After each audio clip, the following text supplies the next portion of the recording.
Looking to learn a new skill and get in shape at the same time? Look no further than our 6-week beginner boxing course. You'll build your strength and endurance, improve your coordination and reflexes, and gain confidence in your ability to defend yourself. Ladies and gentlemen, boys and girls, the time has come for the main event of the evening. One time for the undisputed champions of the community. It's go time!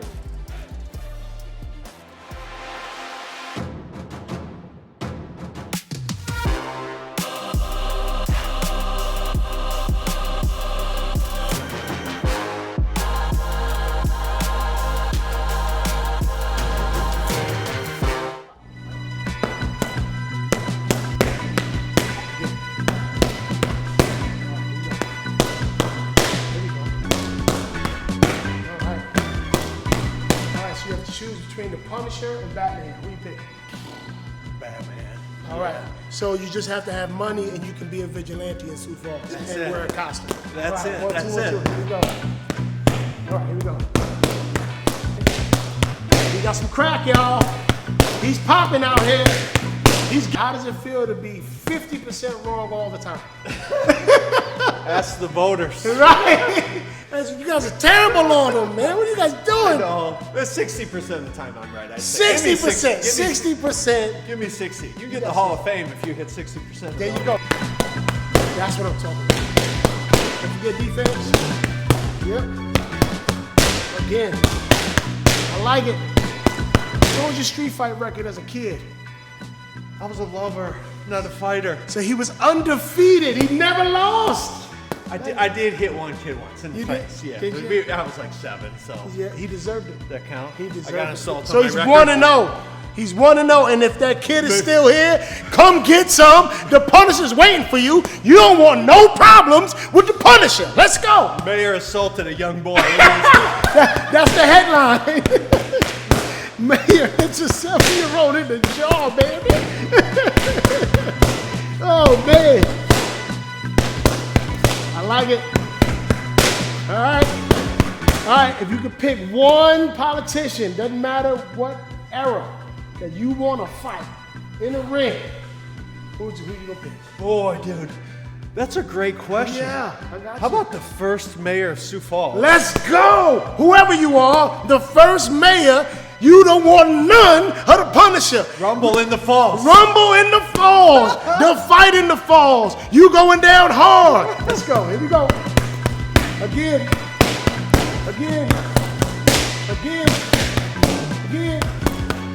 Thank you guys, man. I appreciate it. Now it's time to get in the ring and do the real stuff. Let's go! Ladies and gentlemen, welcome to another episode of In This Corner with the Champ. I'm your host, the Champ, Manny Gutierrez, and my guest. Listen, when we talk about champions in the community, I don't know if it gets any bigger, right? This guy's out here knocking out the competition all the time. Two-term. Give it up, please, for Paul, the Punisher Tenhagen. Dude, I wish you could just follow me to every meeting I go to. Listen, this is what we're going to do, man. It's how we going to get it, man. When I do city council meetings, I should walk in and And I'm just going to do it, man. We're going to give you the goosebumps. I love it. Thanks for having me, man. This is fun. This is a blast. I'm so glad we were able to at least get in the schedule. You got a busy schedule. Yeah, dude, it was fun hitting the mitts a little bit. Yeah. You showing me the ropes, and He I'm punched me a twice. rookie to this. He so, punched yeah. me twice. I just want you guys to know Yes. that. Zeus, I cleaned up well. This is makeup because he banged me around in there. It was terrible. Salt. So, we got a lot to cover. Not a whole lot of time, but let's start off light and easy. What's your favorite sport? I love triathlon. Okay. So swim, bike, run. Yeah. So I've done several Ironmans. Did a half Ironman just a few weeks ago that I love because I love the different disciplines. You got to be good at swimming, you got to be good at biking, got to be good at running, cardio. Yeah. But I'm 45, Manny. Yeah. So the joints are starting to feel everything. So the running specifically, I'm 200 pounds, so it kind of beats on my body. So I don't know what's next. I kind of enjoyed the boxing, so maybe Let's I'll jump give that a right in. shot. They get a senior division. Yeah, Right? Let's yeah. go. Because I'm right there. I'm 44, so I'm right there with Yeah, you. you know. I'm everything hurts. Yeah, everything hurts. And so Zeus actually he's got me doing this training called a meat grinder, and it sounds exactly. what Sounds it like a is. blast. Yeah, it sounds exactly what it is. Yeah. It destroys your body. He's like, well, do this for 30 days, and then you can start sparring.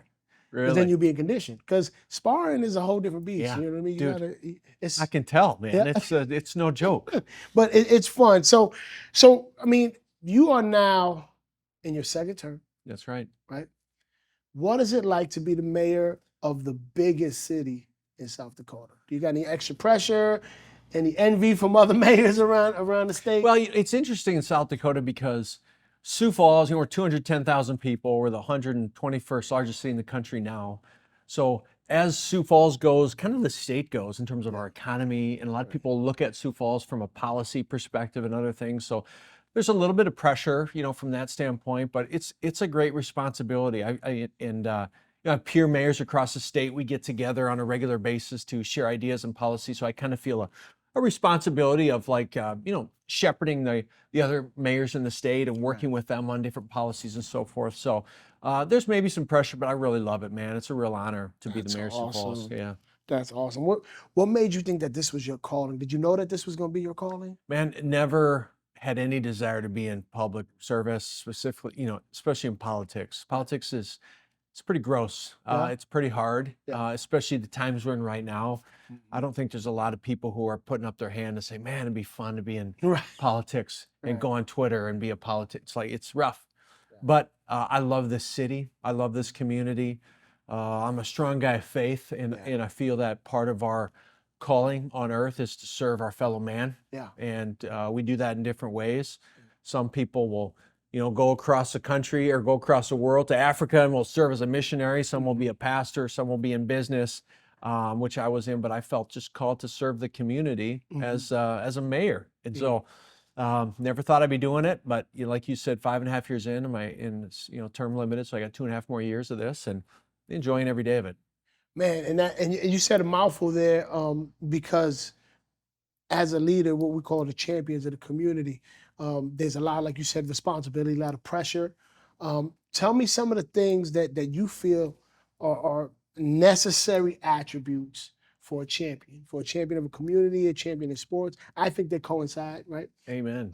So what are some attributes you say a person has to have and that you have? Yeah, that's a great question. And there's a ton of them, but I mean, one that really sticks in my mind just because the past 2 or 3 years in our country have been rough and communities have been rough. We've just seen a lot of change with pandemic and social justice reawareness and all this stuff. But I just think resilience is so important in athletics, Yes.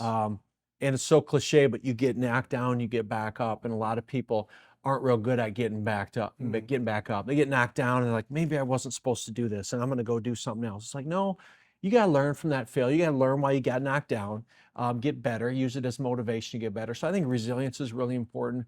And I think as a leader, man, and not so much in athletics is this important, but in leadership, when you're leading a team, leading a city, just vulnerability and be willing to be yourself and come out and box with people and, be seen in the community and just be a normal person. Yeah. People are hungry for that in leaders. There's a quote I love that says, hey, people would rather follow someone who's always real than someone who's always right. Right. So you don't always have to be right, just be real with people. And I think that will go a long way. That's we say that at Think 3D. We say, you can be right, you can be effective. Yes, Right? exactly. And they're not always the same. No, Oftentimes they're not. It's not. And that's another thing that we notice in the community, is you're touchable. You're a real dude. I was just talking to my son before you got here. He's calling me all the time, right? He's like, Dad, I need this, Dad, I need that. I said, hey, I'm about to interview the mayor, so can you chill out? He's like, the mayor? He's a dude. Yeah. He's like a dude, for real. And He's a dude. I got kids calling me, and I like to bring that vulnerability and that realness to the community. That I'm a dad. I got 3 kids at home. I'm trying to figure life out. Yeah. I got a wife. I got 2 dogs that pee on my carpet. Right, I'm like right. just a normal guy Yeah. doing a job that's hard. But so that relatability, I think, gets you a long way as a leader when you can let down the curtain. I couldn't agree more. I couldn't agree more. So you had mentioned some of the attributes, resiliency and getting knocked down. What were one of your knockdowns that you learned from? Man, I tell you what, during COVID, I got knocked down hard a lot. COVID, you talk about your meat grinder Yeah. training routine. Yeah. COVID was a meat grinder for leaders, Yeah. and a lot of leaders got knocked down hard in their communities where we didn't know the answers to things. So I think specifically very on in the pandemic, man, what we were told was the way to get out of this pandemic was to stay at home. You should just stay at home. And I was considering a stay-at-home order in this community to tell people you need to stay in your homes. And I got knocked down by some people, said, Paul, I know that's what every other community in the country is doing. Right. I don't think it's right. And I got really beat up hard for even considering that. It was a good learning lesson for me. And in benefit of hindsight, that wasn't effective in Right. cities and communities. So I'm glad we didn't do it. But I think that's what good leaders can also do is they can take advice and opinions from people and they can pivot. Yeah. So it's like, hey, I thought this was the right move. I thought this was the direction we wanted to go. Turns out it wasn't. So, Winston Churchill said, as the facts change, so does my mind, sir. Right. What do you do? So as we learn information, we pivot and we make different decisions, just like in a fight. Yeah. Okay, you adjust to what's coming at you. It's like, all right, I'm learning some things differently about this guy, and he's weak here, or he's soft here, and I'm going to go at him differently. Same when you're leading a team or a community, you got to adjust. And I think that's admirable. And you're one of the few politicians that I've seen that make decisions based on facts and not affiliation. Right? I see too many times there's people making decisions based on just the affiliation. This is who I'm with, so this is what we do. Yeah. Versus this. And I'm a mayor of it's a nonpartisan office. I'm in a purple city. Right. This city is 50-50 R's and D's. Yeah. So I don't make decisions based on here's what the R's think, here's what the D's think. I'm like, what does Sioux Falls think? Yes. And I realize there's a broad range of opinions in this community. So I try to use a golf analogy, always try to hit it down the center of the fairway. Yeah. I'm not trying to hit it too far right or left, just hit it down the middle. And I think honestly in politics, most people are hungry for leaders Yes. that are more pragmatic and kind of middle of the road. I anyway. agree. I agree. If you, let's say it's 10 days before your last day. Let's project some time here. What would keep you up at night if it didn't get done? Oh man, great question. I tell you what weighs on me the most and what keeps me up the most is the safety of the community. And how do we make sure this community stays safe and crime stays manageable? Because I'll tell you, the last several years, the major cities that you've seen that have struggled are ones that have not been able to control crime in their communities. And it's created, in some ways, an almost irreversible brand for them that I'll say I say Chicago to you. Yeah. I say Minneapolis. I say Seattle. I say San Francisco. I say those, you instantly, they have a brand that they have to try and 100%. overcome. So if our crime rate was out of control and our police force was not supported and shrinking, that would be a huge loss. And so I spend a lot of time on that specific topic in office. Speaking of police, we had Chief Toom here. He challenged you, just so you know. So Chief, we got the contract It's on, done. Chief. You're getting it. The Punisher's coming. Punisher. You have no idea what's going down. Mayoral mincemeat. You have no idea what's happening right now, Chief. But you talked about how you were getting beat up during the pandemic. Yeah. How do you deal with trolls, people that are the negative comments constantly? What is that like? How do you deal with it? How do you keep it from entering the house? Man, that's a hard one, Manny, because everybody in the world, we want to be liked. Yes. And anybody who says they don't is lying. They're fibber. They're fibber. Yeah. You want to be liked. You want to be liked by your colleagues. You want to be liked in the community. We take, as elected leaders, we take approvability polls and what's Yes. what's our approvability rating? Do people appreciate the job we're doing? Because we want to be liked. Yeah. But my skin has gotten super thick, man. Yeah. Super thick. Where there's not a lot people can say to me anymore that really upsets me. And I think two things have led to that. One is I try to have a little more empathy in trying to understand, why is that person so mad at me right now? Are they mad at me? Or is there some other circumstances in their life that I don't know about and I'm the target for that anger? Right. The second thing is, and there's a pastor named Rick Warren who I love, and he said for him it was really instrumental when he stopped asking, "What's wrong with you?" and started asking, "What happened to you?" Yes. You know, so instead of like, "What's that dude's problem?" It's like, "What happened to that guy in his life that made him like that?" And it allows you to give people grace. So it allows you to look them more as just people who have had struggles than just maybe jerks or trolls or whatever. Right.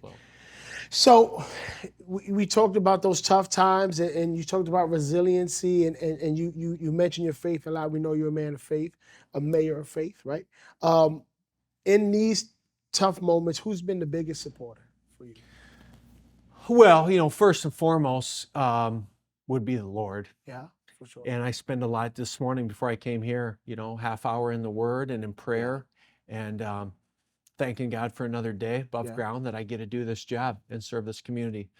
But behind every good man, say it, is a good woman, an even stronger woman. And my wife, she's just a gem, dude. Like every husband says, "Oh, I'll kick my coverage," but I just did. She's so supportive.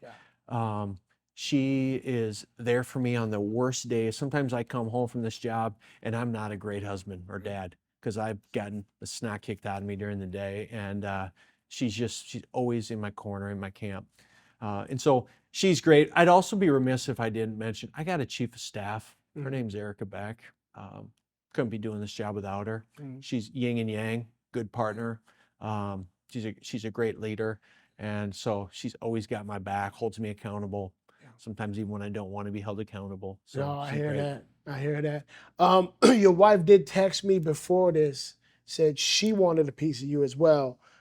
So it's Toom first, and then we got another contract.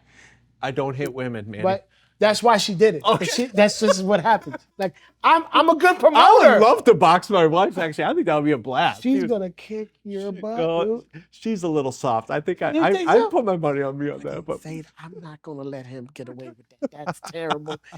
He's got to come home. That's You're all on, I'm saying. Jill. You're on, Jill. Juicy Jill. I like Juicy Jill. That's her boxing name. Oh my God. So you said politics wasn't your thing. You didn't think that was your calling. Yeah. What was your biggest influence then to get you into it? But you know, it's a theme, man. But it's my faith. Yeah. And we sometimes get comfortable in life where we're kind of. I was running a company. Income was good. Life was good. My schedule was good.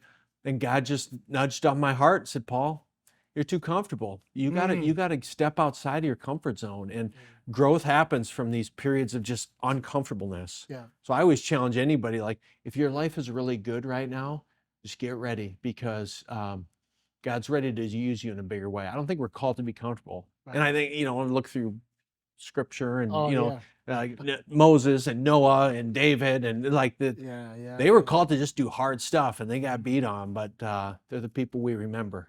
Yes. Yeah. Well, Zeus talked about it today. He was actually getting on because this is day 10 of the meat grinder, and it's supposed to be 30. Day 10 of 30? Yeah, long way to go. He's like, if it's getting too easy though, you gotta up it. Like, Zeus, I can't feel my left shoulder. Like can I just get got another one? I got that's you got Zeus two. is brutal. I don't know if you guys are gonna meet Zeus. He looks so tender. So nice. So nice. He is brutal. Yeah. He is absolutely brutal. So we look at you mentioned the team. We look at the thing as a team. What role does intentionality play as leading the team? You got with the city hall, and you got the police. What is that? How do you use intentionality to lead them? Yeah. Well, I think no one of significance has got there by accident. Right. You know, it's been thoughtful, intentional visioning that has got people to where they are in life. So if I said, hey, who's someone in your life who you think is successful right now? If I ask your listeners or your viewers that, so you'd think of 2 or 3 people. I guarantee if you talk to them, they made some strategic decisions along the way that got them to that point in life. Now, there's some people just fall into dumb luck. But if you're not intentional with your decisions, with relationships, I'm a big believer that the best way to advance your career or move from success to significance in life is through relationships, forming relationships, man. And it's intentional. Me coming on this show with you to talk about this, because I want to build a relationship with you and I want to build a relationship with these people. And I'm being intentional about that because I want this community to see me as just a regular guy. Right. And so I'm being intentional about that brand and working that. And so intentionality, without it, you're just relying on dumb luck, and not many people have success without that. Biggest victory as a father? Oh, man. You know what? I'm going to share with you something that just happened to me 2 nights ago. My son, he's 14. He's working at B&G Milky Way. Oh, yeah. Making people's dreams come true. Yeah, 100%. His boss comes up to me and she's like, you know what? She's like, Max is such a good kid in that when we're slow, he comes up, he's like, is there something I can be doing right now? He asks for work to do. He shows up. He's like, he's such a nice young man. And I'm like, oh, he could win all the sports titles or he could get straight A's. But when people say, you have raised a good kid and he's just a nice young man, I'm like, oh, that just hit me right in the feels. And it just made me so proud, dude. For sure. And all my kids, all 3 of my kids are just good kids. So when people say, you have raised nice children, like, that's an honor. That's a win. Oh. That's a big win. That's a big win. What about as a husband? Oh, biggest win? Besides we're still the married. well, that's winning. Okay. Yep. We got that. 24 years. Yeah, dude, 24 years. So you were young. I was 21. Yeah. She couldn't live without me. I said, all right. Yeah. Let's do this. Is that what happened? She's got a different story. Right. But we'll take this one for now. I would say biggest win as a husband, I think, is I can honestly say, Manny, that our marriage today is each day is the best day of our marriage ever. Meaning each day gets better and better. Right. And it's not like, oh, we're starting to grow apart, things are getting weak. It's stronger and stronger every day. And I think that's a combination of just being rooted in faith, being intentional about time together, intentionality of, spending time one-on-one. Say, kids, you got to leave me and your mom alone. We're going out to eat, and you need to figure it out. Right. So I think that's important. And I want you guys to know too, this is not fluff. Like, I was coming out of the building one day. He was on date night with wifey. Yeah. So it's real stuff, right? Yeah. And I think that's probably why you're my favorite politician, right? It's because you're a real guy. You're a real person. Man.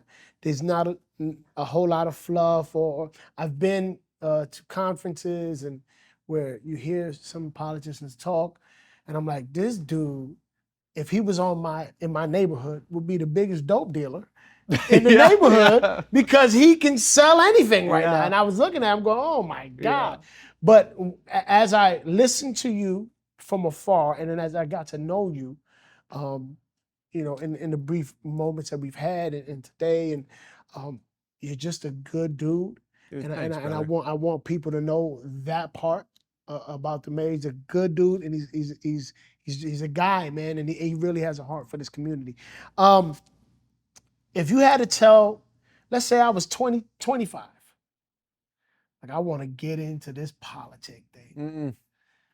What are you telling me I need? What are some advice? What's some things I got to prepare for? Well, you got to have thick skin, man. And if you're a people pleaser, which I have been my whole life, that was a hard transition for me, because you instantly have people who dislike you strictly because of maybe your party affiliation, maybe because one decision you made, now they want to throw you out. Right. And so you got to have thick skin. Second thing, though, is there's a lot of people who are really passionate about one cause. I'm passionate about the climate, or I'm passionate about homelessness, whatever. And they get into politics for that one thing. Serving is a very broad position. There's very broad calling. You can't just be a one-trick pony. You got to be willing to be passionate about a whole variety of different things. And so, at the core of that is a calling to serve people. If you want to serve people, you will love it. If you like the trappings of politics and debating and going after people on Twitter, you won't enjoy it. Ugh, I can't. I have no desire. That's what I said, dude. I know, and then here you are Right? No, I get that. So tell me what's next for the mayor. What do you got on the agenda? What's the plan? Well, I got 2 years, 9 months left to serve. So the nice thing about term limits is I got a shot clock. I know when it's running out. So there's like an urgency of stuff we have to get done. So right now it's just finishing the race well. You know, we got some great things going in this community, but we're growing at a record pace. And that's exciting. It's nerve-wracking. So making sure we deal with the housing issues. You know, I'm passionate about our homelessness issue. I want to keep working on that before it grows and gets too big of a challenge. Crime, talked about that. So I spend most of my day focused on the 10% where we can get better as a community. Sioux Falls is 90% awesome. Yeah. But you don't sit back and say, oh, 90% we're good. What's that 10% we got to keep pinging on? After that, I don't know. I'll wait to see what God puts on my heart to do next. But I'm really enjoying this chapter serving. What's your walkout music? Your last day. You're walking out. I'm announcing you. You know what, I'm dude? coming out. I anything Foo Fighters is my jam. Just some killer drums, Everlong. It's gonna sound narcissistic. There goes my hero. Yeah, one I of my love favorites. It. Let's you know, go. so there goes my mayor I'm walking gonna out the door. I'm singing it. I'm gonna do the karaoke. I love it, dude. There goes my mayor. Look at Watch him as he goes. You know what I'm saying? Let's go. That's what I'm talking about. Yeah. Oh man, listen, this has been a pleasure. Like I said, I know you're a busy guy. I'm glad you took the time to come I love out. it, man. Thanks for having me. Hit some mitts, and Yeah. you got some boxing in. That's it. And we got 2 challenges out there. Wifey, Chief Tomb. He's the tombstone. The tombstone. The tombstone. I like it. Yeah. I So like it. we got that covered. That's coming in pay-per-view. It's Chief Tomb. He be shaking when he sees Ted Haken. Oh, let's go! We coming for you. I just came up with We that. coming for you. Listen, it's another episode of In This Corner with the Champ. I'm glad you guys can just do the thing, guys. With the subscribe, like, comment, that stuff that they do. We'll be back next week. Again, it's your boy Manny Gutierrez. It's the Champ.